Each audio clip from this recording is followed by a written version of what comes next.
ഘടകമാണ്. ഇപ്പോൾ ശ്രീ സിബി സത്യൻ പോലും സിബി എങ്ങനെ വിലയിരുത്തുന്നു ഇങ്ങനെ ഈ എക്സിറ്റ് പോളിനെ? ഒന്ന് വിശദമായിട്ട് ഒന്നുകൂടെ പറയാമോ മഞ്ജുഷ്? ഇപ്പോൾ എക്സിറ്റ് പോൾ ഫലങ്ങൾ അനുസരിച്ച് എല്ലാ എക്സിറ്റ് പോളുകളും നിലവിൽ പീപ്പിൾ പ്ലസിന്റെ മാത്രം പറയുകയാണെങ്കിൽ 133, 159, JVC 135, 150, മാട്രിക്സ് 147, 167, ചാണക്യ 130, 138, ദൈനിക് ഭാസ്കർ 145, 160. എല്ലാം കേവല ഭൂരിപക്ഷത്തേക്കാൾ വലിയ എണ്ണം സീറ്റുകളാണ് NDA സഖ്യത്തിന് പറയുന്നത്. അതായത് തകർന്നടിയും മഹാഗഡ്ബന്ധൻ എന്നാണ്. കഴിഞ്ഞ തവണത്തേക്കാൾ സീറ്റുകൾ കുറയുമെന്നാണ്. എനിക്ക് തോന്നുന്നത് മൈ ആക്സിസ് സർവേ നാളത്തേക്ക് മാറ്റി വെച്ചിട്ടുണ്ടെന്ന് തോന്നുന്നു അല്ലേ? ആക്സിസ് വന്നിട്ടില്ല അല്ലേ? ആക്സിസ് നാളത്തേക്ക് മാറ്റി വെച്ചിട്ടുണ്ട്. ചാണക്യ വന്നിട്ടുണ്ടോ? ചാണക്യ നാളത്തേക്ക് മാറ്റി വെച്ചിട്ടുണ്ടായിരുന്നല്ലോ. വന്നിട്ടുണ്ട്. ഓക്കെ. എന്തോ രണ്ട് സർവേകൾ നാളത്തേക്ക് മാറ്റി വെച്ചിട്ടുണ്ടെന്നാണ് അറിവ്. ഓക്കെ. ഇത് വളരെ വളരെ എന്താ പറയുന്നത്, കട്ടയ്ക്ക് ഉള്ള ഒരു പോരാട്ടം എന്നാണ് വിലയിരുത്തപ്പെട്ടിരുന്നത് നേരത്തെ തന്നെ. നിലവില് ഈ പറഞ്ഞതുപോലെ ചെറിയ വ്യത്യാസം, അതായത് ഒരു 2% വോട്ട് ഷെയറിന്റെ വ്യത്യാസമാണ് നേരത്തെ ഈ പ്രീ പോൾ സർവേകൾ പ്രവചിച്ചിരുന്നത്. അപ്പൊ 2% വോട്ടുകൾ ഏതൊക്കെ മണ്ഡലങ്ങളിൽ എങ്ങനെയൊക്കെ വരും എന്നുള്ളതിന്റെ അടിസ്ഥാനത്തിൽ ഇതെല്ലാം മാറിപ്പോകാൻ സാധ്യതയുണ്ട്.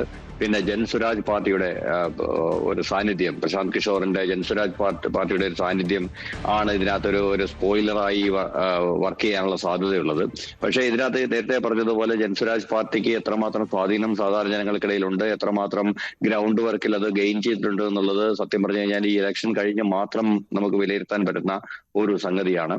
അതുകൊണ്ട് അതിനകത്തൊരു വലിയ വിശ്വാസം, പിന്നെ അതിനകത്ത് അകപ്പെടെ സംഭവിക്കാൻ സാധ്യതയുള്ള ഒരു സംഗതി എന്ന് പറയുന്നത് അതായത് ഭരണവിരുദ്ധ വികാരം വോട്ടുകൾ കുറച്ച് അങ്ങോട്ട് പോകാനുള്ള ഒരു സാധ്യതകൾ വളരെ കൂടുതലാണ്. അത് നമ്മൾ പരിഗണിക്കാതിരിക്കുന്നില്ല. പക്ഷെ ഒരു കാര്യം നമ്മൾ മനസ്സിലാക്കേണ്ടത്, പ്രശാന്ത് കിഷോർ എന്ന തെരഞ്ഞെടുപ്പ് വിശകലന വിദഗ്ധന്റെ പാർട്ടി എന്ന നിലയ്ക്ക് സ്മാർട്ട് ഫോണുകളും ഇന്റർനെറ്റും വഴിയായിട്ട് ഏറ്റവും കൂടുതൽ തെരഞ്ഞെടുപ്പ് പ്രചാരണം നടത്തുന്ന ഒരാളാണ് പ്രശാന്ത് കിഷോർ. പക്ഷെ ബീഹാറിലെ ഒരു മൊത്തം സിറ്റുവേഷനിൽ നമ്മൾ മനസ്സിലാക്കേണ്ടത് 55% മാത്രമാണ് അവിടുത്തെ സ്മാർട്ട് ഫോൺ പെനട്രേഷൻ. അതും കൂടുതലായിട്ട് ഉള്ളത് അർബൻ ബാങ്കുകളിലാണ്. അപ്പം റൂറൽ വോട്ട് ബാങ്കുകളിൽ ജൻസുരാജ് പാർട്ടിക്ക് കാര്യമായ ഒരു വേരോട്ടം ഉണ്ടാകാൻ സാധ്യതയില്ല എന്ന വിലയിരുത്തലാണ് പൊതുവെ ഉള്ളത്. അർബൻ വോട്ടുകളിൽ കുറച്ച് പേരെ സ്വാധീനിക്കാൻ പ്രശാന്ത് കിഷോറിന് കഴിഞ്ഞേക്കും. പക്ഷേ എന്നാലും ഈ പറഞ്ഞതുപോലെ റൂറൽ വോട്ടുകളിൽ കാര്യമായിട്ടുള്ള മാറ്റം ഉണ്ടാക്കാൻ കഴിയില്ല എന്നാണ് വിശ്വസിക്കപ്പെടുന്നത്. ഈ രണ്ടാമത്തെ കേസ് എടുത്തു കഴിഞ്ഞാൽ 2% വോട്ട് വ്യത്യാസമാണ് മഹാഗഡ്ബന്ധനം ഈ പറഞ്ഞ BJP NDA സഖ്യവും തമ്മിൽ നേരത്തെ പ്രവചിച്ചിരുന്ന പ്രീപോൾ സർവേകൾ.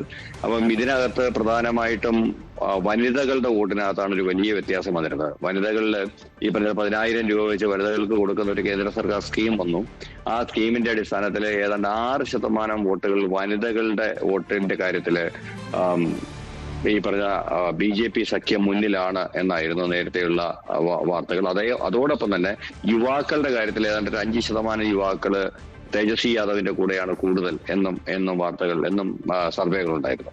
അപ്പൊ നിലവിലെ ഈ പ്രീപോൾ സർവേകളുടെ അടിസ്ഥാനത്തിൽ പ്രീപോൾ നമുക്ക് മനസ്സിലാക്കേണ്ടത് കഴിഞ്ഞ ഒരു 4-5 തവണത്തെ ഒരു എഫക്ട് എടുത്ത് നമ്മൾ നോക്കി കഴിഞ്ഞാൽ ഈ എക്സിറ്റ് പോളുകളുടെ ഒരു ഫലസിദ്ധിയെ പറ്റിയിട്ട് ചില സംശയങ്ങൾ അതിശക്തമായിട്ട് ഉയർന്നിട്ടുണ്ട്. പക്ഷേ സ്റ്റിൽ നമുക്ക് ജനവികാരത്തിന്റെ ഒരു പരിധി വരെയെങ്കിലും ഈ എക്സിറ്റ് പോളുകൾ പ്രതിഫലിപ്പിക്കുന്നു എന്ന് വെച്ച് കഴിഞ്ഞാൽ തന്നെ ഈ പറഞ്ഞതുപോലെ അത്യാവശ്യം കുഴപ്പമില്ലാത്ത രീതിയിൽ NDA അധികാരത്തിൽ വരും എന്നാണ് നമുക്ക് മനസ്സിലാക്കാൻ പറ്റുന്നത്. പക്ഷെ എനിക്ക് തോന്നുന്നു നാളത്തെ ആക്സിസ് പോൾ വരെ നമ്മൾ കാത്തിരിക്കേണ്ടതുണ്ട്. കാരണം ആക്സിസ് പോള് വളരെ നിർണായകമായ ഒന്നാണ്. കാരണം ഒരുപക്ഷെ ഇന്ത്യയുടെ തന്നെ ഈ എക്സിറ്റ് പോൾ ചരിത്രത്തില് ആക്യുറസിയുടെ കാര്യത്തിൽ അത്യാവശ്യം വിജയിച്ച ഒരു കൂട്ടരാണ്. കഴിഞ്ഞ ലോക്സഭാ ഇലക്ഷൻ ഒഴികെ ബാക്കി എല്ലാ ഘട്ടത്തിലും ആക്സിസിന്റെ മൈ ആക്സിസ് സർവേ അത്യാവശ്യം ആക്യുറസി വെച്ച് പുലർത്തിയിരുന്നു. അപ്പം കഴിഞ്ഞ ലോക്സഭാ തെരഞ്ഞെടുപ്പിന് ശേഷം മഹാരാഷ്ട്ര തെരഞ്ഞെടുപ്പിലായാലും അവരൊരു ദിവസത്തിന് ശേഷമാണ് റിസൾട്ട് പുറത്തുവിട്ടത്. ഇപ്പോൾ ബീഹാർ ഇലക്ഷനിലും അവർ അതേ മാർഗം തന്നെ അഡോപ്റ്റ് ചെയ്യുന്നു. അപ്പൊ നമുക്ക് കുറച്ചുകൂടി വ്യക്തമായിട്ട് നാളെ ആ സർവേ വരുമ്പോൾ കുറച്ചുകൂടി വ്യക്തമായിട്ട് കാര്യങ്ങൾ ക്ലിയർ ആകുമെന്നാണ് പ്രതീക്ഷ. പക്ഷെ ഒരു കാര്യം നമുക്ക് ഒരു കാരണവശാലും വിസ്മരിക്കാൻ പറ്റില്ല. കാരണം വെച്ച് കഴിഞ്ഞാല് ബീഹാറിലെ വനിതകൾക്ക് 10,000 രൂപ ഒരു വൺ ടൈം വായ്പ എന്ന നിലയ്ക്ക് കൊടുത്ത കേന്ദ്ര സർക്കാരിന്റെ ഒരു നടപടി എന്ന് പറയുന്നത് അവിടുത്തെ വോട്ടർ ടേൺ ആപ്പിൽ വളരെ കാര്യമായ ഒരു വ്യത്യാസം ഉണ്ടാക്കും. അതായത് കൂടുതൽ ആൾക്കാരെ സ്വാധീനിക്കാൻ വളരെയേറെ ശക്തിയുള്ള ഒരു ആയുധമാണ് 10,000 രൂപ. അതായത് ബീഹാർ പോലെ വളരെ ചെറിയൊരു എന്താ പറയുക, വളരെ ചെറിയ ലേബർ കൂലി മാത്രം ലഭിക്കുന്ന ഒരു സംസ്ഥാനത്ത് 180 രൂപ മുതൽ 300 രൂപ വരെ മാത്രം കൂലി ലഭിക്കുന്ന ഒരു സംസ്ഥാനത്ത് ദിവസക്കൂലി, കേരളത്തിൽ 1000 രൂപയാണ്, 1200 രൂപ ലഭിക്കുന്ന സ്ഥാനത്താണ് ബീഹാറിൽ 180 മുതൽ 300 രൂപ വരെ ഒരാൾക്ക് കൂലി ലഭിക്കുന്നത്. അപ്പൊ അതുപോലൊരു സ്ഥലത്ത് ഈ പറഞ്ഞ 10,000 രൂപ വെച്ച് കൊടുക്കാൻ ഒരു സർക്കാർ തീരുമാനിക്കുന്ന അവിടുത്തെ വനിതകൾക്ക് എന്ന് പറയുന്നത് ഒരു വലിയ വിജയമാണ്. കാരണം നമ്മൾ അടുത്ത കാലത്ത് കണ്ടു കഴിഞ്ഞാൽ എല്ലാ ഇലക്ഷനിലും ഈ പറഞ്ഞതുപോലെ സ്ത്രീകളെ സ്വാധീനിക്കുന്ന ചില വലിയ വാഗ്ദാനങ്ങൾ തെരഞ്ഞെടുപ്പിൽ കാര്യമായ ഒരു വ്യത്യാസം ഉണ്ടാകുന്നതായിട്ട് നമ്മൾ കണ്ടിട്ടുണ്ട്. ഇപ്പം മഹാരാഷ്ട്രയിൽ പോലും ഈ പറഞ്ഞ ലഡ്ലി ബഹൻ എന്ന് പറയുന്ന പദ്ധതി, അതിനകത്ത് വനിതകൾക്ക് 2,500 3,000 രൂപ വെച്ച് കൊടുക്കാൻ തീരുമാനിച്ചതോട് കൂടിയിട്ട് ഒരു വലിയ വ്യത്യാസം ഉണ്ടായി.